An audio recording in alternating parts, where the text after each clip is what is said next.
Please give a warm welcome to Ann Cui, Jatin Kataria, and Salvatore Stolfo.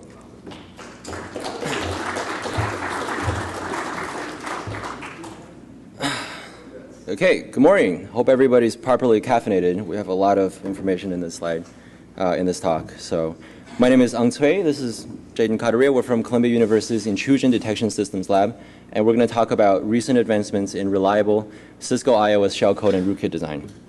This is a turbo talk, so I'm going to talk with maximal turboness, and we're not going to have time to cover prior works, but here's a list of great works done by other folks in this area. Let's talk about motivation. Why do we care?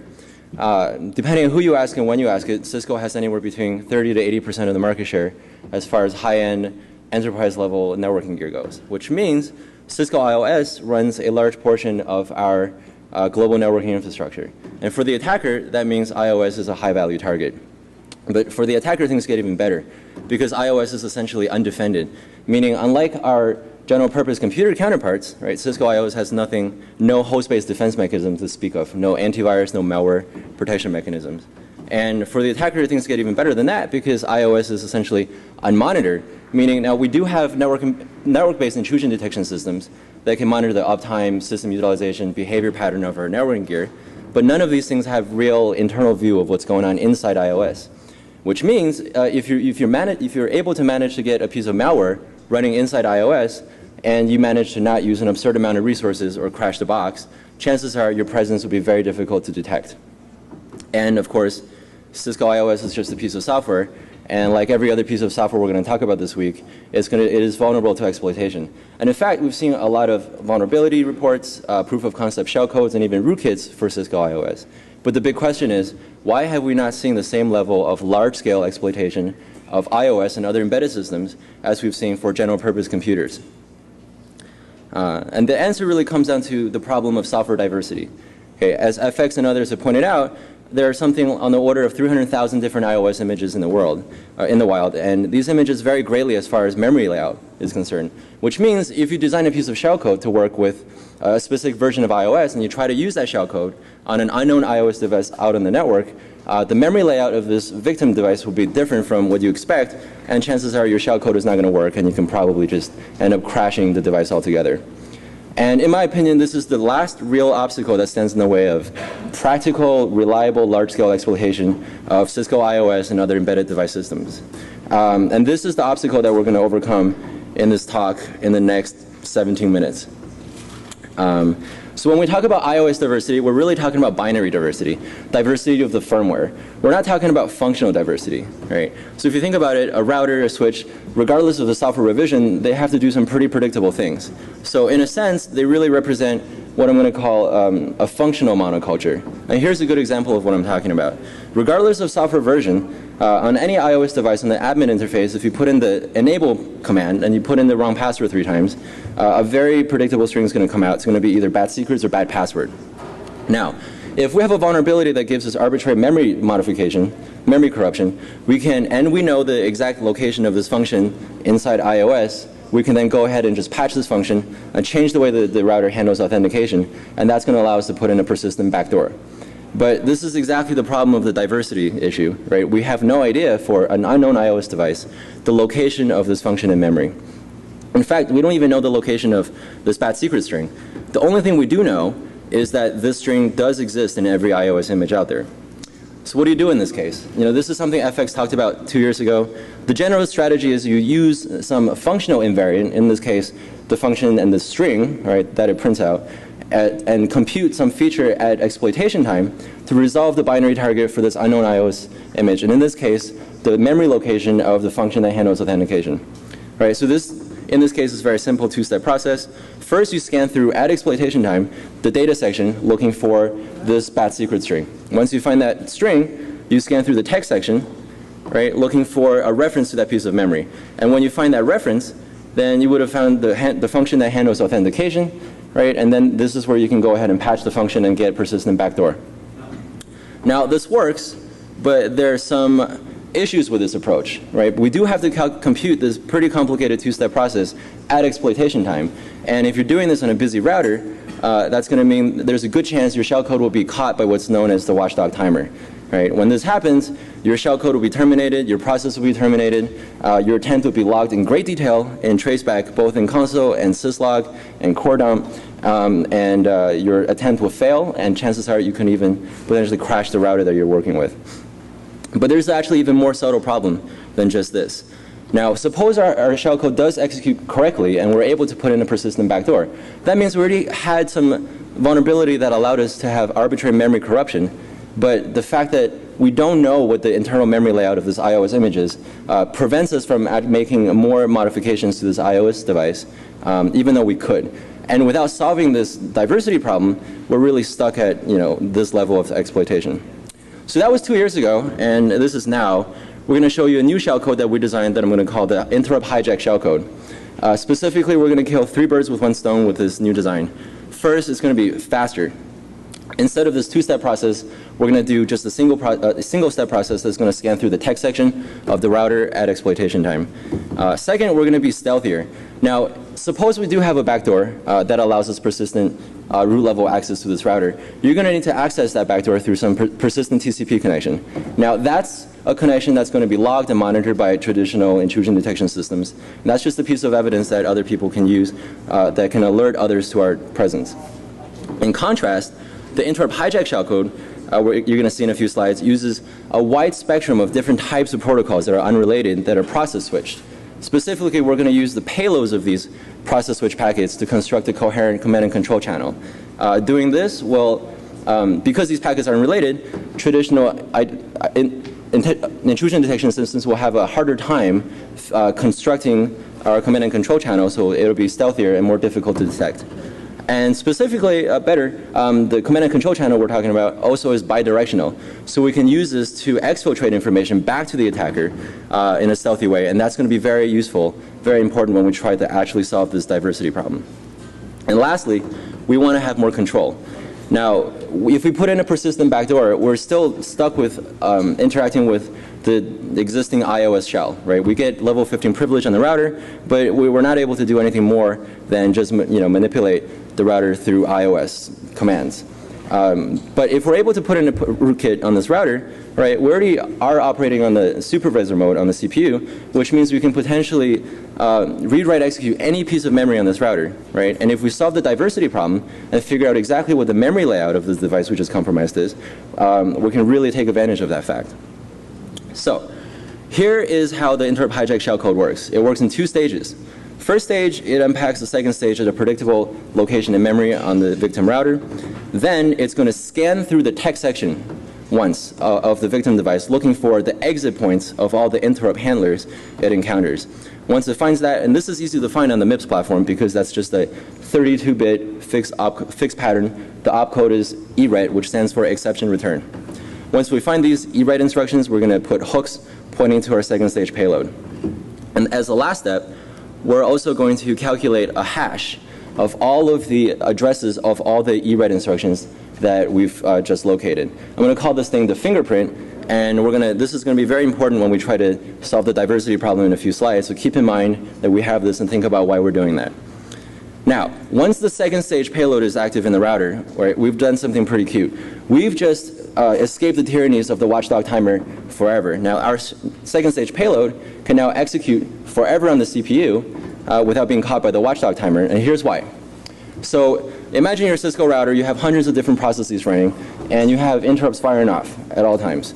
Each time any of those interrupts fire off, the appropriate interrupt handler is called, right? But before the handler returns control of the CPU back to the original process context, we get to now execute a small burst of our second stage payload. And by small burst, I mean anywhere between a few hundred to a few thousand instructions, right? Because we execute in such small bursts, in the context of many different interrupt handlers, this is not something that the watchdog timer can ever pick up on.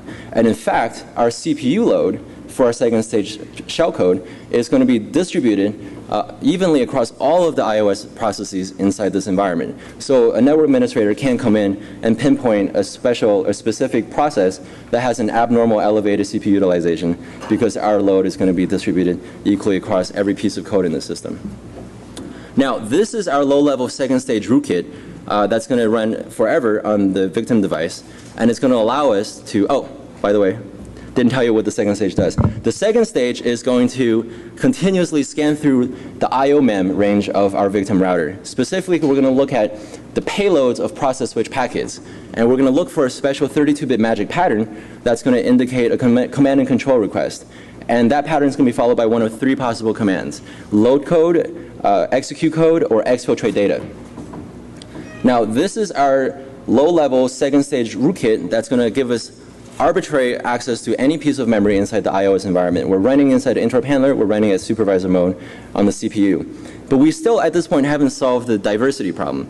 We can make modifications to any part of this router, but we have no idea what the memory layout of our victim device is. So this is where the fingerprint that I just talked about comes in. All right, first I'm going to show you how we exfiltrate this fingerprint back. Then I'm going to talk about why this fingerprint solves the diversity problem, and then I think it'll be pretty clear. So I, the attacker, generate a regular old ICMP echo request, a ping message.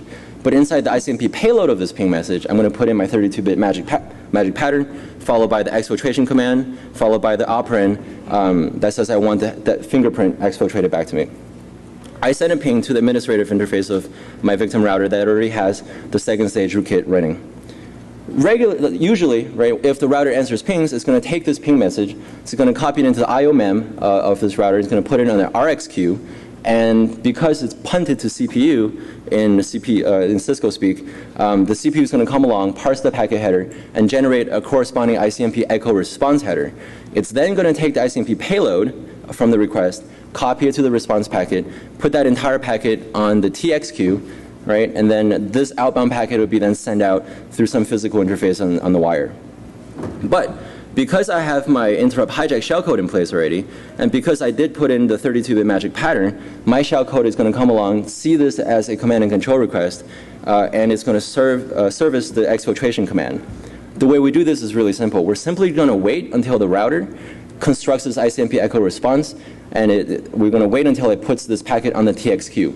But before this outbound packet gets transmitted on the wire, my interrupt hijack shellcode is going to come along and modify the ICMP payload, okay, and replace that content with the exfiltrated data that I want to get back. So this new modified payload is going to be sent out, it's going to be placed on the TX queue, it's going to be sent out as usual, and this ping response is going to come back to me, the attacker. I simply parse the ICMP response, and inside the payload, instead of my original request, I'm going to get this 32-bit fingerprint that I just computed as part of my first stage shellcode. Now, this is the fingerprint that's going to allow us to make a positive identification on exactly the hardware platform and the software version of this victim device. And Jaden's going to start running some demos in a. Oh, sorry. And now let's take a step back and see why this fingerprint helps us solve the diversity problem. If I were to ask you to solve the address-based randomization problem for the general case, right, that's a difficult thing to solve. But if I were to scope down the question and ask you to solve ASR for which there are only 300,000 possible permutations, right, then this all of a sudden becomes a pretty trivial thing to solve.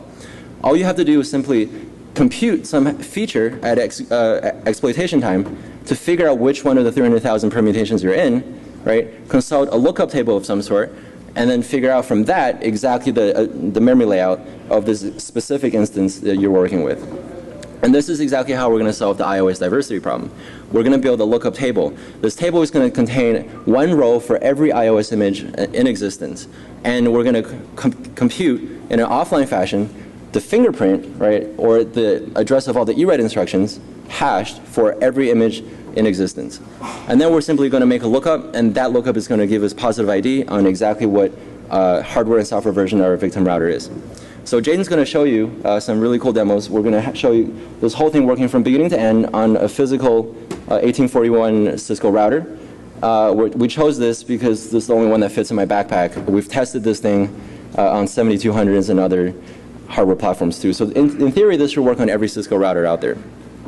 But here's a four-step generalized process of reliable exploitation of iOS, unknown iOS device for out on the network. First part, I trigger some vulnerability, and as the part of my initial attack, I sent along the 400 bytes that represents my first stage and second stage interrupt hijack shellcode. Once that executes, right, the first stage unpacks the second stage starts answering my command and control request. I make immediately a a request for exfiltration of the fingerprint. And I'm going to do this through a specially crafted ICMP ping message.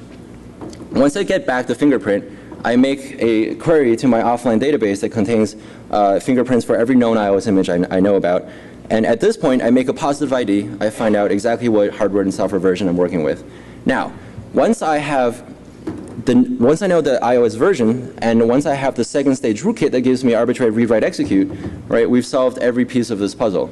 We can now start using the same second stage rootkit to upload device or version specific third stage payloads to change the behavior of this router in any way we want.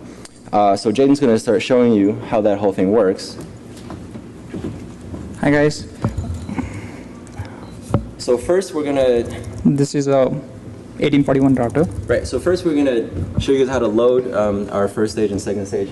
We introduce a really trivial vulnerability inside the show CDB command, just so that you guys can see this thing loading. But the entire payload is really just 400 bytes, and it can be passed along to any vulnerability. So now, once the second stage is active, Jaden's going to, on the bottom screen, he's running a script that's parsing ICMP messages.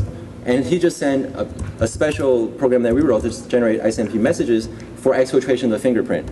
And now once we did that, right, as soon as it comes back, we make a lookup, right, and this now shows us that we're working with a C1841, and what is the software version? It's 12.4 version. IP-based MZ 12.4. So that's the exact software version of iOS our victim router is running. Now from here on, we have every piece of... Sorry. So now we can make arbitrary read, write, execute any piece of memory on this router, and we know exactly what the memory layout is, so we own this router completely. To show that happening, first we're going to show you that we can change, let's say, the show version command of this router. This is what it usually looks like. Now Jaden's going to send a ping packet with a command and control request, and now, ta-da, right? So we're always talking about how we need more cats on the internet. This is how we're going to do it. And also, there's a command that a lot of folks like to throw around that some people think is a security feature. Show sum in iOS calculates the checksum of the memory resident iOS image and compares it to some expected value. So if you start patching iOS like the way we're doing, right, you can see, oh, something went wrong, there's a bug, or you have a rootkit being installed. But this is absolutely just a debugging tool. It is not a security feature. And we're going to show you how easily we can just deactivate that using the same second stage payload. Did that work? Okay, so ta-da, right? So we sent this one ping, and now we've deactivated the show sum. So from then on, right, it's going to show everything's hunky-dory, no modifications being made. And the last thing we're going to show you, to just really drive this thing home, is we're going to completely disable authentication on this router, right? So now when Jaden's going to type in the password wrong 3 times, okay, ta-da, the hash mark gives you root on this router, so we own everything about it. Okay, so we win. Now, because our demos have all worked out, this is live demo, we're going to make a sacrifice to the demo gods. We don't have time to go into exactly how this is going to work, but this is a remote brick. It's going to physically brick this 1841 router so that it prevents it from booting up iOS after this reboot. The way it roughly works is we're going to overwrite the EEPROM content of the motherboard of this router, so that once it reboots, the first level loader is going to look at the EEPROM and it's going to say, you're no longer running legit, genuine Cisco hardware, I'm going to refuse to reboot, go away. Now, ROM-on upgrade is not going to fix this problem. An iOS upgrade is not going to fix this problem. The only way to revive your router after this happening to you is if you restore the exact EEPROM content of your router, and this information is device specific. Now, I carry around the EEPROM of that router in my pocket so I can do this demo over and over again. But my question to you, for you guys in the audience who are network administrators, is do you, okay?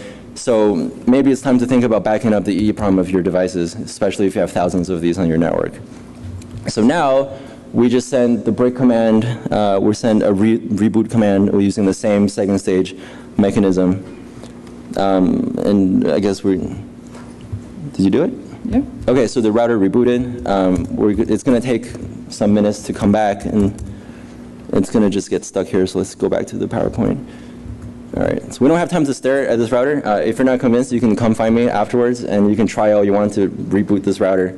But without the EEPROM value, it's not going to work. So,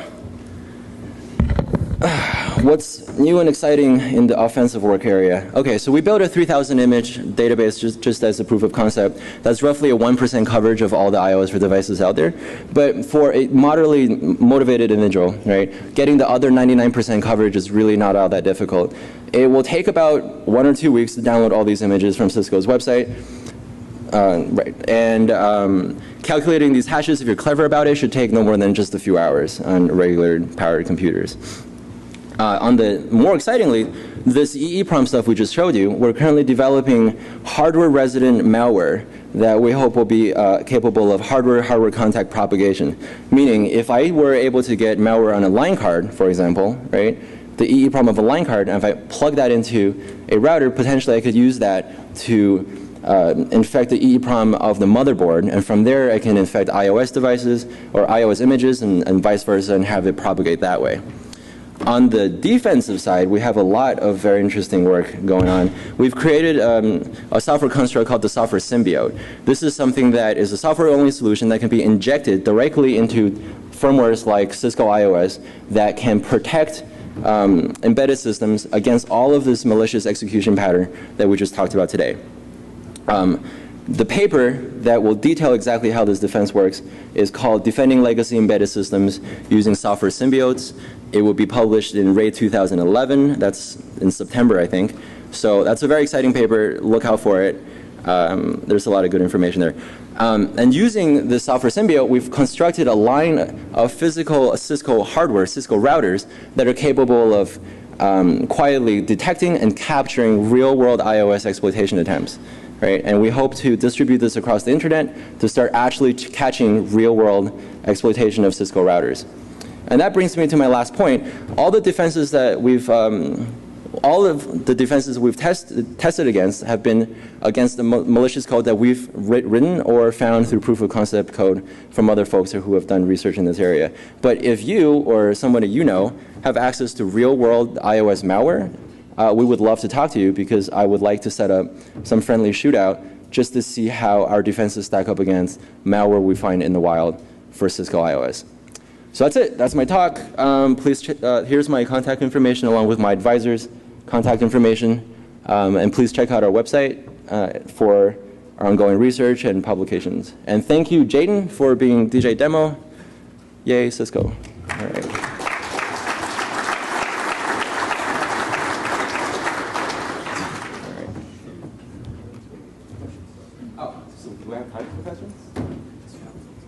Okay, so I have a few minutes, so you there? So, you guys kind of, it seems like you sidestepped the issue of diversity in the original image. Yes, exactly, right. And that is a difficult problem, right? And there are some things that you can do about it. So there is an easy way, well, I think an easy way to sidestep that problem, but we haven't exactly solved that last diversity problem. So the question is, how do you get the initial shellcode to execute reliably inside the iOS environment? So that in itself is also a diversity problem. But we're currently working on that. We have some good results, but we didn't have time to show anything mature, but maybe in a few months. Right. So just to continue that question, are you currently using FX's approach where you need to know specific ROM version?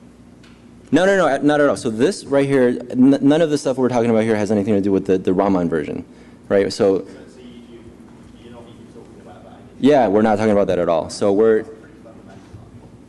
right. So we're not using Raman to get any of the payloads to execute. We're not using Raman to get the first and second stage interrupt hijack to execute. We're simply just looking for the exit points of interrupt handlers, which is very easy to find because that's a 32-bit fixed pattern, right? There's no operands in that opcode, so you can just scan through memory very quickly and find all of them efficiently.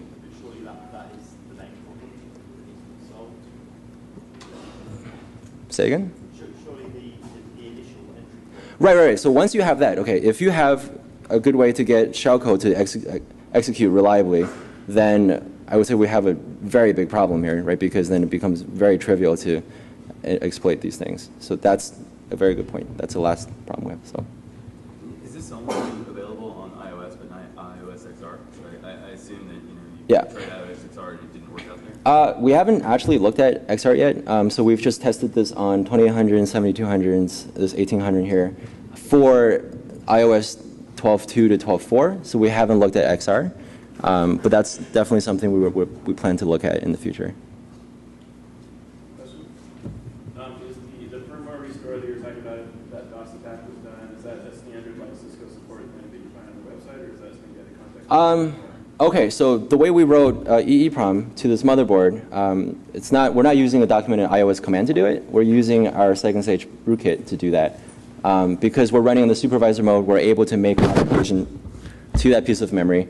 And the way you restore it is you have to use a Raman command that's not exactly documented. It's called priv, right? But before you do that, you have to calculate the cookie password, and you can find information on that online.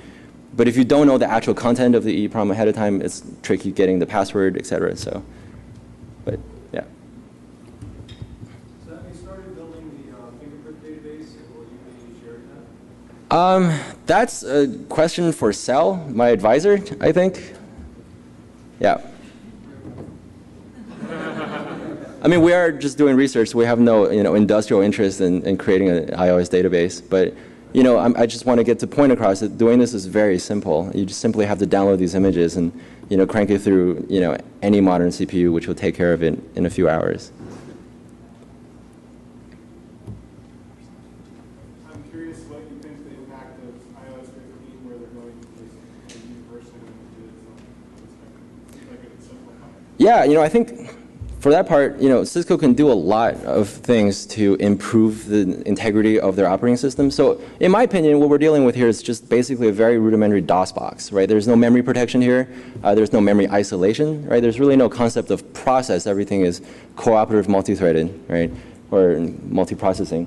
So, once you start adding in real modern defenses, like memory virtualization, right? That's going to really help improve the security of devices like this. But for now, these, at least up to 12.4, right, there's no such thing, right? So it's very easy to exploit. Which means if you're able to compromise any piece of iOS, even in non-privileged mode, right, you can get supervisor mode on this router and own the entire thing. So that's, I think, a very significant security problem. Okay, so I got to go. I'm getting the big X. Thank you. Talk to you later.